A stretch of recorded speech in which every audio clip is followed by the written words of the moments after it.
Salut, bienvenue sur toutes mes pages. Bienvenue à vous tous. J'espère que tout le monde se porte bien. Ça fait 2 jours. Ça fait 2 jours. Moi, je vais bien. Moi, je vais super bien. Sauf que j'ai tellement de choses à faire en ce moment en même temps. C'est pour cela que vous ne m'entendez pas ces jours-ci. D'accord? Voilà. Le mois de mars, là, c'est un mois un peu bousculant pour moi, mais ça va s'arranger. Bienvenue à vous, vous qui me découvrez pour la première fois. Moi, je suis Ange Prisca Dionzo. Sur ma page Facebook, ma page officielle, c'est Ange Prisca le blog. Et puis sur YouTube, c'est Ange Prisca Dionzo. Voilà, moi, je suis sur les réseaux sociaux pour aider ma communauté africaine à changer son level, son mindset, c'est-à-dire le système de pensée. Parce que j'ai toujours cru, depuis très jeune, que nous, les Africains, nous avions une façon de penser et de faire qui nous fermait les portes et qui nous assujettissait au point de nous rendre pauvres de génération en génération. C'est notre mindset, c'est notre système de pensée. Donc, je suis là pour corriger, pour aider à corriger. Je vais pas, voilà, même Jésus n'a pas, Jésus, quand il est venu, il n'a pas pu faire tout ça là. Donc, moi, il fait ce qu'il peut faire. Ceux qui veulent écouter, ils écoutent. Ceux qui veulent suivre le mouvement, ils suivent le mouvement. C'est un mouvement, il est créé comme ça. Changement de système de pensée, changement de mindset. C'est un mouvement. C'est une seule personne qui tue l'éléphant et puis tout le village mange. Voilà, donc on est lancé. On y va comme ça. D'accord? Excusez-moi, je vais ouvrir un peu parce que...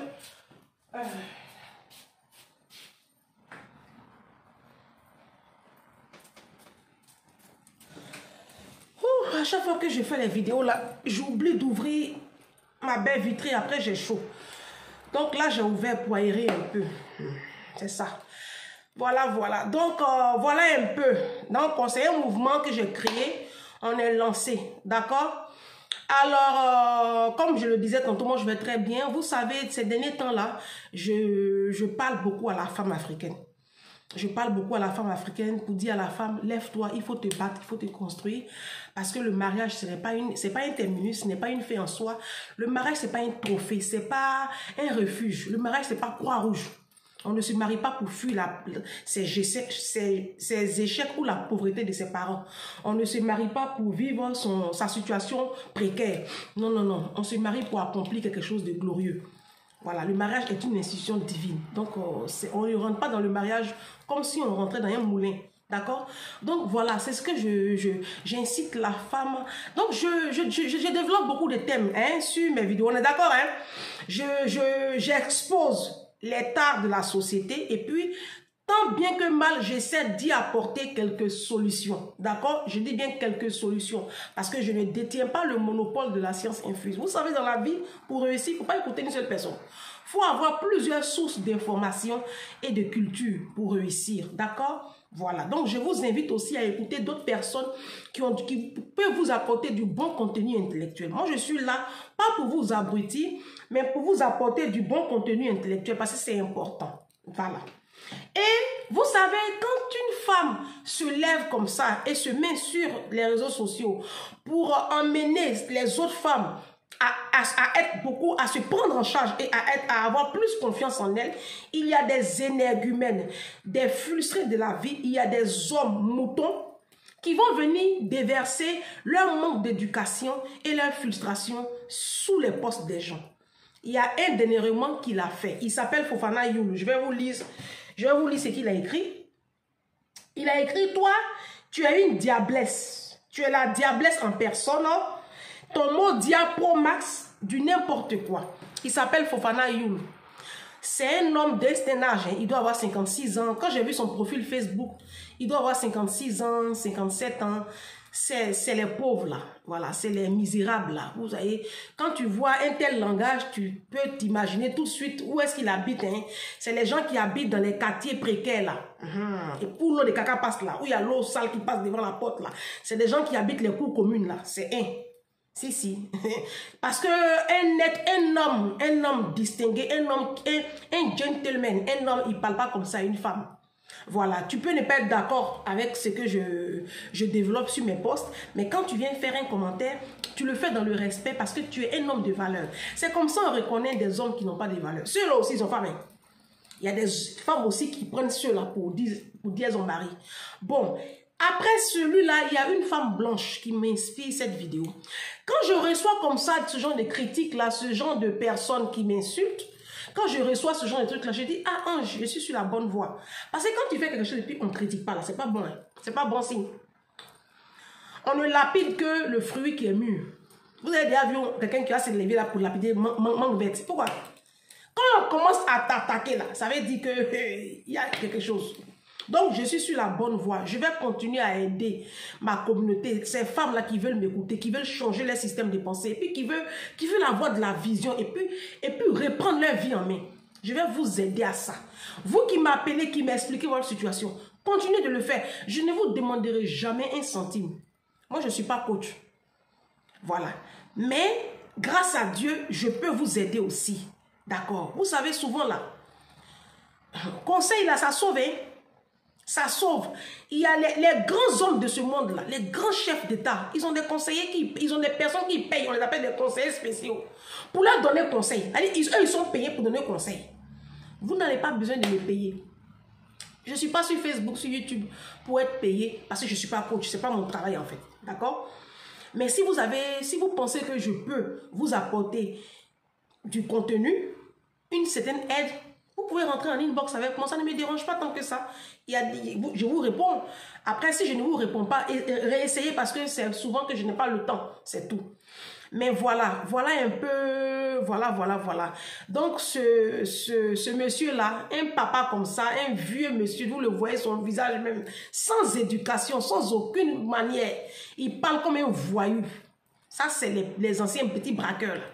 Voilà. Donc, ça, je ne m'attarde pas sur ce genre de personnes-là. Je le trouve tellement minable, ce monsieur. C'est des complexés, c'est des frustrés de la vie.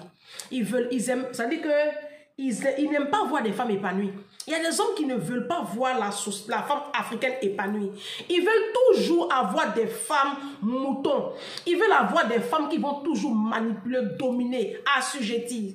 Je dis non, il faut que ça cesse. Le titre de cette vidéo-là, c'est une femme blanche, une de mes abonnés qui m'a inspiré ce titre-là. Alors, le titre de la vidéo-là, je vais la faire en 2 temps. Vous vous rappelez, non? Quand on veut tourner page là, enfin voilà, et puis on tourne la page. Et un jour, ma patronne là, mon ancienne patronne, elle me demande, mais pourquoi vous faites comme ça pour tourner page? Je dis, c'est un réflexe. Bon, c'est ma vidéo, hein. C'est ma caméra, il fait ce que je veux. Bâche. Bon, le titre de la vidéo. Aujourd'hui, c'est le titre de la vidéo là, c'est les femmes africaines. Objet sexuel des hommes. Ma chérie, tu as entendu, c'est le son qui t'a pas trop plu. La femme africaine, objet sexuel des hommes. Faut pas quitter. Parce que toi qui m'écoutes là, tu as dit non, moi je ne suis pas concerné par cette vidéo. Si tu es concerné, quand je vais te donner la définition là, tu vas te retrouver dedans. Faut t'asseoir. 95% des femmes africaines sont des objets sexuels pour les hommes. Si je vais te le prouver par A plus B, faut pas déconnecter. Faut t'asseoir. Alors, il y a une femme blanche du nom de... J'ai écrit. Elle s'appelle Anne Rose. Elle m'a écrit un long post. On va le lire ensemble. Et puis, vous allez comprendre le suite. Le suite. On peut faire ça. Excusez-moi, la suite. Vous allez comprendre la suite de la vidéo. Ange, je vous adore. Vous êtes réaliste. Bon. C'est ce qu'elle a écrit, mais bon. Anne Rose, j'aimerais bien que la prochaine fois tu dis je vous aime. Le mot adore là, j'ai un problème avec ça. Par rapport à ma relation avec Jésus, quoi. Le mot adorer là. J'ai un petit souci avec ça. Donc, c'est ce qu'elle a écrit. Ange, je vous adore, vous êtes réaliste. Je ne fais que revoir cette vidéo. En fait, c'est l'avant-dernière vidéo. C'est l'avant-dernière vidéo où j'étais en une robe en treillis façon là. Elle dit, je ne fais que revoir cette vidéo. Vous avez une vocation de psychologue. Quand elle m'a dit ça, là, je me suis rappelé. Il y a mon patron un de mes patrons qui m'avait dit, je ne sais plus c'est lequel, qui m'avait dit, mais quand tu peux être psychologue, hein, moi-même, ça m'intéresse la psychologie. Si, il m'a donné même le nom d'un bouquin, là. Depuis là, je retarde. Mais quand j'ai vu ça, j'ai dit, ouh, j'allais acheter le livre, là, j'ai commencé à lire. On ne sait jamais. Dans la vie, tu peux avoir plusieurs sources de revenus. Je peux avoir un pied là-bas aussi, psychologie. Moi, j'aime bien ça. Hein. Donc, elle dit que j'ai une vocation de psychologue. Je suis allée en Côte d'Ivoire. Et j'avoue, j'ai eu mal pour certaines femmes. Car elles ne se rendent pas compte de leur situation. Elles sont pourtant courageuses. Mais se laissent dominer par les hommes. Et elles font ce que les hommes leur demandent de faire. Ce qui m'a fait le plus mal est de voir une jeune fille de 17 ans qui avait un bébé dans les bras et un autre de 2 ans qui tenait sa robe. J'ai pensé, c'est peut-être son petit frère. Mais cette jeune fille m'a dit, non, madame, c'est mon enfant. Ce sont mes enfants les deux. Je demande où est leur papa. Elle me répond, je suis chez ma mère. Si je peux avoir du boulot avec vous, faire le ménage et vous faire à manger. Mon grand cœur a fait que je lui ai donné de l'argent à cette jeune fille et je suis allée voir sa maman, une jolie femme qui faisait les marchés, mais dans une précarité bien triste. Et pour les enfants, j'ai accepté que la petite fille me fasse visiter la ville d'Abidjan. Je ne voulais pas faire d'elle ma servante. Je l'ai dédommagée, bien évidemment, pour les visites et j'ai gardé contact avec elle depuis mon retour sur la France. Il faut arrêter de prendre la femme pour un objet de plaisir. Madame, continuez à vous exprimer et j'espère que beaucoup de femmes africaines vous écoutent. Nous, les femmes françaises, nous avons plus la tête sur les épaules. C'est parce que vous êtes éduqués. Voilà, vous les femmes françaises, vous êtes éduquées. Vos parents vous éduquent. Vos parents, dans l'éducation de la femme française, l'homme n'est pas supérieur à la femme. Voilà, on donne la même chance au petit garçon qu'à la petite fille. Donc, vous grandissez dans une atmosphère où vous avez les mêmes chances de réussite et on vous inculque ça. C'est dans votre esprit. Donc, ça fait que l'homme en face, vous ne le voyez pas comme un chef. Voilà. Voilà, c'est ça qui manque à l'Afrique. Donc, on entend d'y remédier. Si, un peu, un jour, il verra jour. Donc, voilà. Alors, le titre de cette vidéo-là, voilà ce que cette dame-là m'a écrit et ça m'a inspiré le titre de la vidéo. Le titre de la vidéo, je la nomme cette vidéo-là. Je vais la faire en 2 temps parce que le sujet est très sérieux. Donc, quand on va arriver à 30 là, je vais couper. Et puis, il y a une suite. La prochaine. Lui qui dit que moi je suis une mode diapo max parce que je suis en train de mettre les cuits des hommes dehors. Je suis en train de éveiller les consciences des femmes là. Pour ne plus qu'elles soient des moutons dans leur foyer là. Et dégager. Si, il fait jour en Afrique. Il est l'heure. La récréation est terminée. Vos bêtises là, c'est fini. Vos conneries vous faites et puis vous sortez, vous rentrez à 4 h du matin, vous faites enfant dehors, et puis les femmes supportent ça là, c'est terminé. Désormais là, la femme africaine va pouvoir ouvrir sa bouche et puis dire non à ce genre de situation là. C'est un manque de respect, c'est de la foutaise. Donc si vous trouvez que moi je suis venu mélanger votre programme là, je vais mélanger. Je vais mélanger.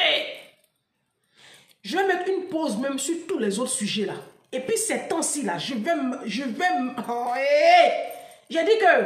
j'ai fait une série de vidéos pour booster la femme, pour inciter la femme. C'est pas révolution hein. Mais il faut que vous compreniez que vous n'êtes plus une merde. Donc le titre de la vidéo là, j'ai dit la femme, objet sexuel des hommes. Vous êtes des objets sexuels de vos hommes, que ce soit gars ou copains ou fiancés ou mariés. Vous êtes leurs objets sexuels.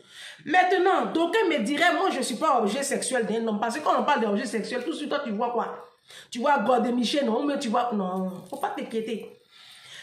Là, il y a une de mes vidéos où je vous ai sorti mon gros dictionnaire. Là. Il est tellement lourd, je l'ai laissé dans la bibliothèque. J'ai pris, j'ai noté. C'est sur ma... Je vais vous donner la définition.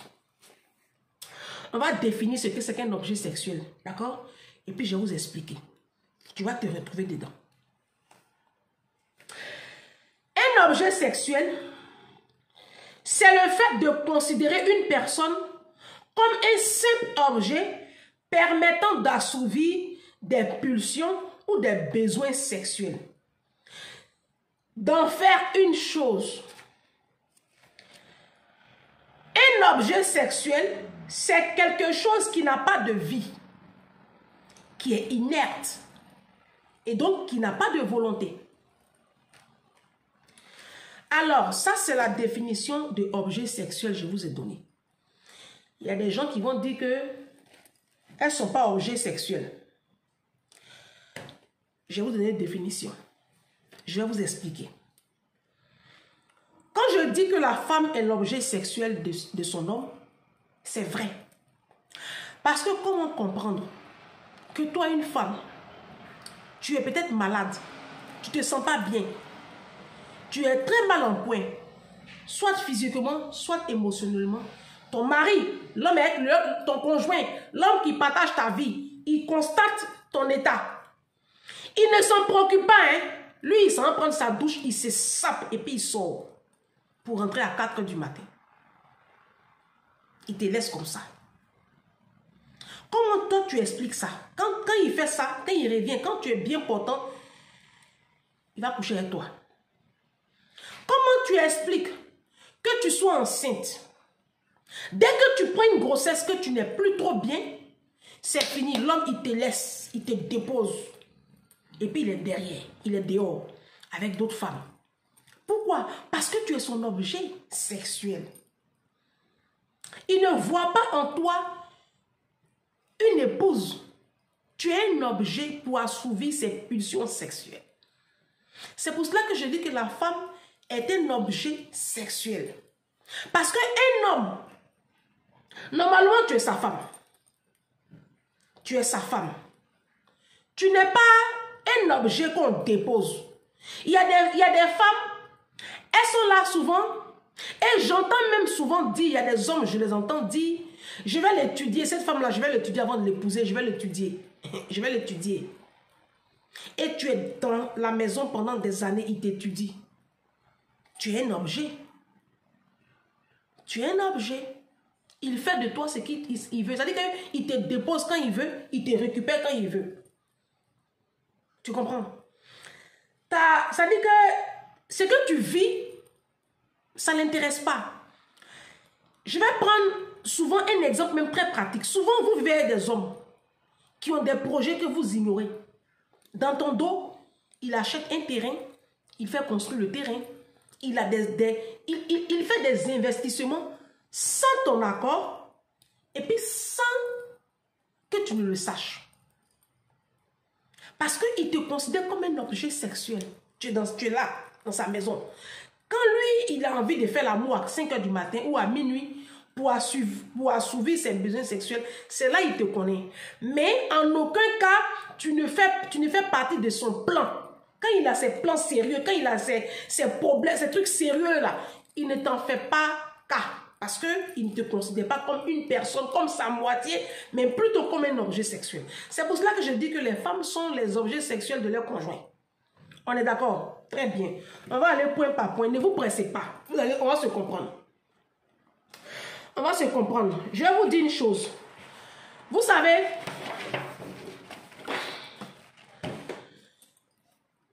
un homme qui demande à une femme de lui faire des enfants.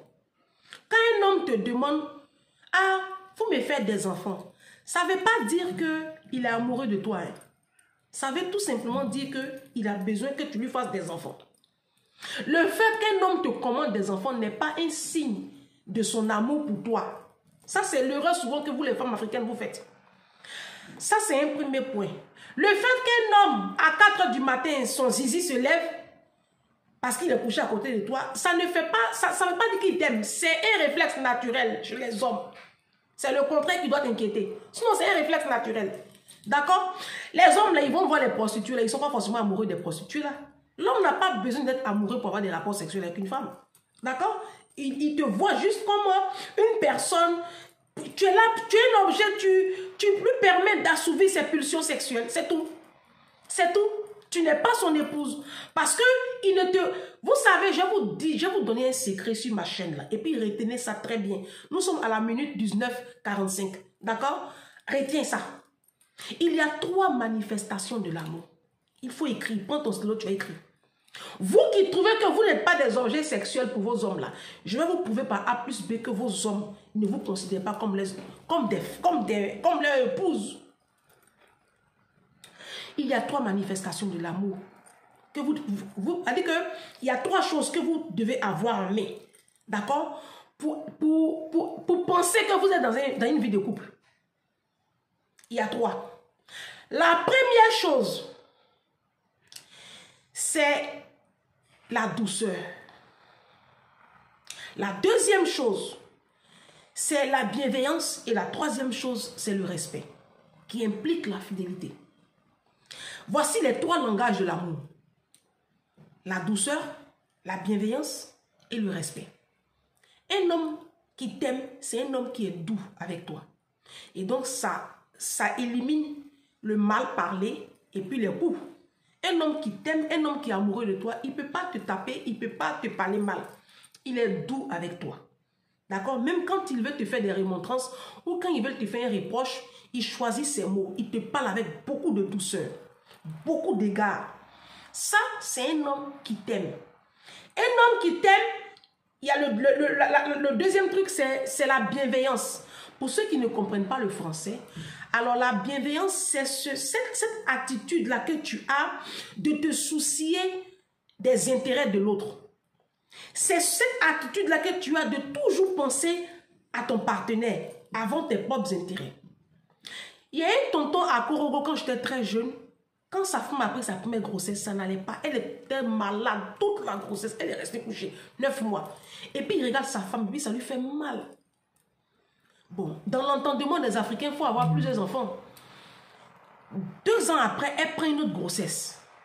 C'était encore pire. Parce qu'il y a des femmes comme ça. La grossesse les fatigue.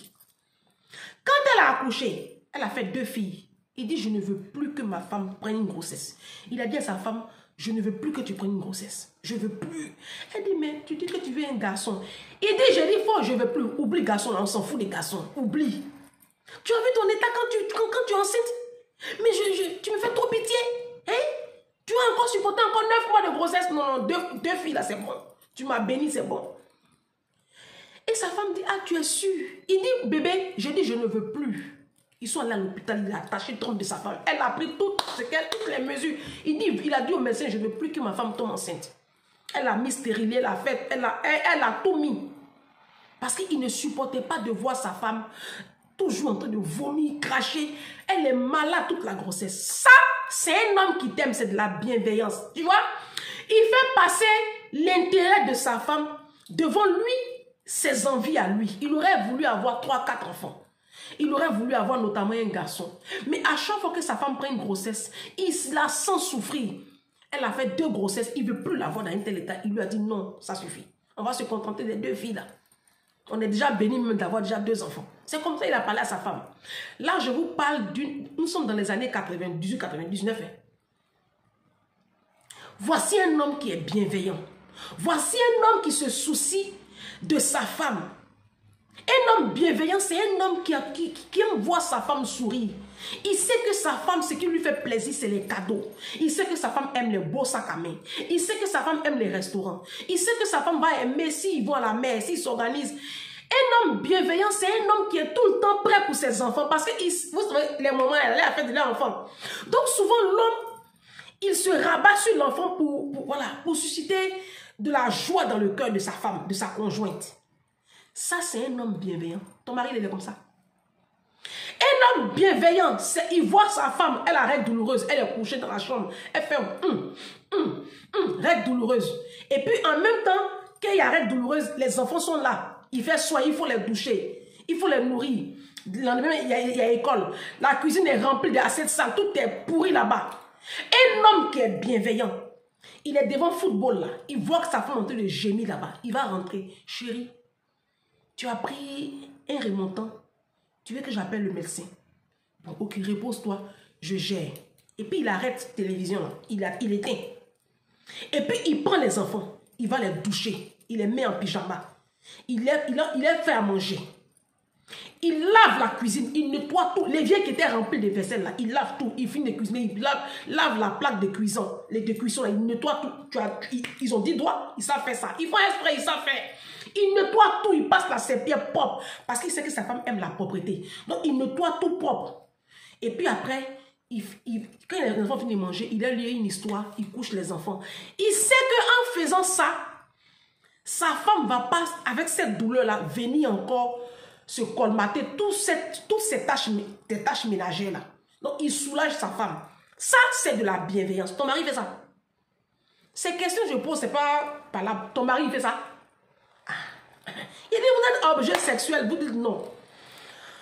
Le troisième point, c'est le respect. Le respect implique systématiquement la fidélité. Vous savez, le mariage est basé sur la fidélité. Voilà. C'est parce que tu es fatigué d'avoir des rapports sexuels, ça et là, que tu prends une femme et tu l'épouses. Si tu es dans le foyer encore, pour aller encore distribuer ta sémence dehors, ça n'a pas de sens. Et l'infidélité est un manque criard de respect. Un homme qui te respecte, c'est un homme qui ne te trompe pas. C'est un homme qui ne te trompe pas. Si. Il te respecte. Un homme qui te respecte, c'est un homme qui te défend auprès de sa famille. C'est un homme qui ne laisse pas n'importe qui te parler n'importe comment, sous prétexte que, par exemple, c'est sa mère, ou c'est son père, ou c'est son frère, ou c'est son aîné. Un homme qui te respecte, quand il va dans sa famille, et puis on commence à te critiquer là, il prend ses bagages et puis il s'en va. Il dit, bon, d'abord il menace, arrêtez ou mais je pars. Quand sa maman continue de parler mal de son épouse, il prend ses clics et ses claques et puis il se casse. Ça, c'est un homme qui te respecte. Ton mari fait ça. Donc, voilà un peu les manifestations de l'amour. Est-ce que tu vis cette situation-là? Est-ce que ces 3 données que je viens de t'énumérer là, est-ce que tu les vis auprès de ton conjoint? Est-ce que ton conjoint est doux avec toi? Est-ce que ton conjoint est bienveillant? Est-ce que ton conjoint te respecte?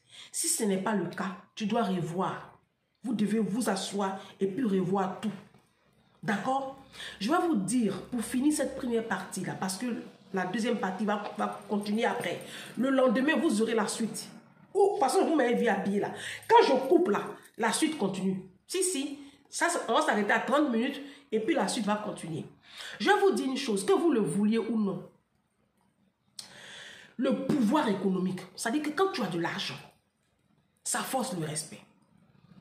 C'est pour cela que moi, je dis aux femmes sur mes chaînes, si vous voulez que vos hommes vous respectent, vous devez avoir l'argent. Vous devez avoir de l'intellect. Vous devez avoir une certaine éducation. Vous devez avoir l'argent. Si tu n'avais pas une situation financière et que tu décides de rentrer dans un foyer, il faut t'arrêter là tout de suite. Retarde au maximum ce mariage. Va chercher ton indépendance financière. Vous voulez que les hommes vous respectent, mais on ne respecte que ce qui a de la valeur.